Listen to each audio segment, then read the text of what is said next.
Hey, I'm Cyclone, and today I want to talk about everything that I have discovered about Affliction on day 1 of the league. Now, no means asked, Affliction right now is very deadly, and the best way I was able to tinker around with it, I first run my map and then went to the start of the map and I ran Affliction.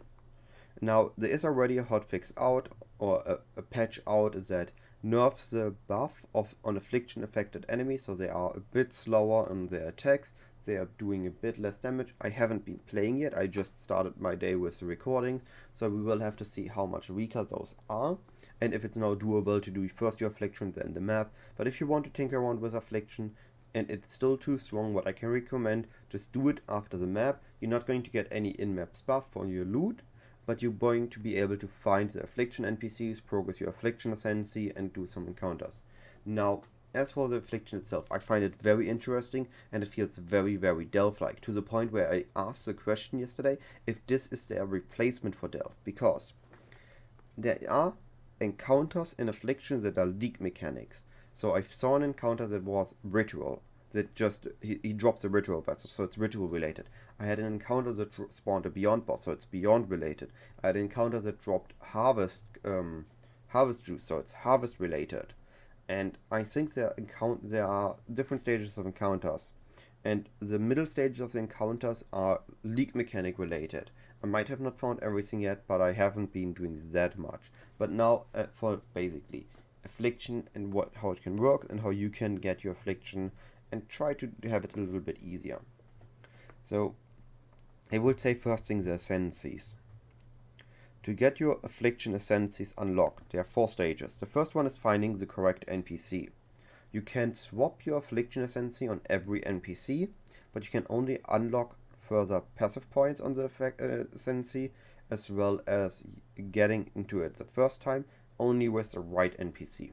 So to unlock the first 2 points, you need to find the NPC. To unlock the next 2 points, you need to collect wisps of their color and then talk back to the NPC. After that, you need to find a specific boss encounter and clear that to then get back to the NPC and talk to them again to get your cert. And the final one is all the same for all 4. It seems to be a very big boss encounter that I haven't even seen yet, which is finding the Warden of the Mist in his fortress. Now I have found the Warden of the Mist and I have defeated him, but that seemed to have been only the ritual encounter. Now, as for the league mechanic and how to traverse it, if you spawn into it, there is a chance that you're going to be finding wisps at the edge of your screen that are going to lead you into a direction of where to go. Now here I had enemies that gave me yellow wisp, so I will do this. I will go in this direction until I find a trail of wisps. The trail of wisps is what here, this thing, is what will lead you to encounters. Now if you get close to encounter, like I just found the NPC, you will be able to see the whole encounter area around them. You can talk to the NPC, you can buy stuff, not anything I want right now, and then I'm going to continue again, follow the trail of wisps. It could be that this was now leading to this encounter, very likely, but it could also be that it's leading to a second encounter. This was just too close to spawn. So we'll be following the trail of wisps, and as I follow it, I hopefully eventually get to an encounter. I didn't, so it was leading to the other encounter, or there are very few wisps leading this direction, so there could still be. But eventually you will be running out of your distance allowed to travel in Affliction, or you will be finding these orbs. Now, I think this is a 90% surety that this orb either is going to give you a bigger reveal around you, helping you to see something maybe, or it resets your distance you're allowed to travel, so you can travel further. In this case, I think this one was a reveal one, this one is a reveal again. If they don't reveal a bigger circle around you, I think they are the ones that allow you to travel further. So as I don't see any trails, I just need to walk randomly, but I found an encounter, and as you can see again, this encounter is a bigger open one, so I see everything. There are rare enemies, which brings me to the stages of encounters. I think every encounter type has a lower stage or tier 3 encounter, with just an encounter that has some tiny chests, like the underground areas in an expedition from a logbook. You have a few enemies, you have a few chests, and that's it. Then there are the stage 2 encounters. They are designated to a color of Whisps. And from there will be a league mechanic, and there will be a designated trial to lead you to it. And then there will be the stage 3 encounter, which I think are NPCs or are the Warden of the Mist boss fight. Now once you walked all your distance, you're going to be kicked out, and the Affliction traverse to the map, which of course means now the enemies are buffed. Now for the enemies buffed, I think it works in a very specific way. The enemies that are affected will all be the same for all 3 Wisp types. So in a map, let's say the map has 10 enemies. Enemy 1, enemy 5 and enemy 7 have been selected to be affected by Wisps. If you have 5k of all 3 Wisps, all 3 enemies will be affected by all Wisps.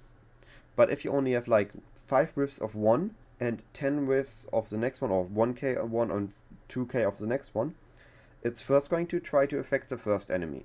If the first enemy is affected, it's going to reduce the amount of Wisps affecting for the next enemy. But if, let's say, you don't have any more of the first kind of Wisps and only the second one, the second enemy will only be affected by the next Wisps. So if we're going to try and walk here, trying to see if we can find any. None here are affected. Here, this one, I primarily selected the blue Wisp. I don't remember if I had any yellow Wisp, but I do remember I had any yellow Wisps. So this guy wasn't selected to be affected by both. Likely I had more blue than yellow, so it only affected blues. There are no enemies with Wisps here, or I'm just doing too much damage and I insta-shoot them. Blue once again. That one had blue. Here. This one has blue and yellow, so likely it was chosen to be affected earlier. And then once I ran out of yellows, we only had the blue ones. At least it has been a common theme so far. This is the first time that I've seen blue only before blue yellows. Here again, it's blue only. So right now I'm sticking with the assumption, but I could now be wrong, because just now when I tried to showcase it, it didn't work as assumed. But it could also be that the order the enemies are chosen isn't starting from the start of the map, but is starting from a different position from the map or different way. So I'm going to leave this as a theory and not as a proven fact now, based on my results just now. So if you want to run Affliction, again, I would first recommend testing out how it feels now after the changes. Maybe it's now better. And after that, I would say either, again, try to do it now in the beginning of the map, it's better, or just do it after the map. Try to get into the Affliction mechanic, because there, at least on a higher tier map, there seem to be very powerful specters or corpses, there seem to be very powerful charms and very powerful tinctures. So if you can just get them after map, those might be big potential. Now all that being said, I know it hasn't been too many big discoveries, but of course Affliction has been very hard and I have been focusing on my Atlas, so stay tuned for day 3 and day 2 and day 3, where I'll be doing way more Affliction, gonna be hoping to discover way more about it, as well as how you can find the big boss of the mechanic and unlocking your 4th Affliction Ascendancy. All that being said, if you have any questions, you can ask me live on Twitch. I will be live streaming just after I uploaded this and the other video I've been uploading. You can ask me on Discord. You can ask me in the comment section on the video, and you can DM me over Discord, and I will try to answer as quick as possible. That being said, have a wonderful day, and I will see you in the next video, or I guess live on Twitch.